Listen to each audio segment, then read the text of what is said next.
انگلیسی زبان هستن و فارسی رو به درستی نمیدونن بتونن ازش استفاده کنن. بنابراین من خلاصه ای از مطالب رو سعی میکنم به زبان انگلیسی بیان بکنم.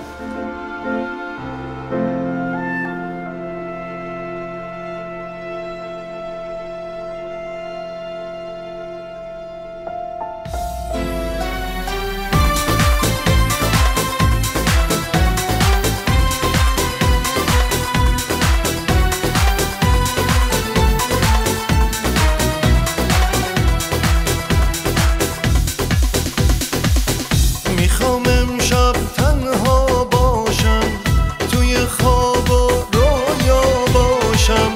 میخوام امشب زیبای من عاشق تو و دنیا باشم.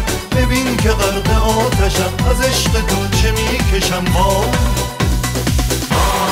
وای امشب در سرشوری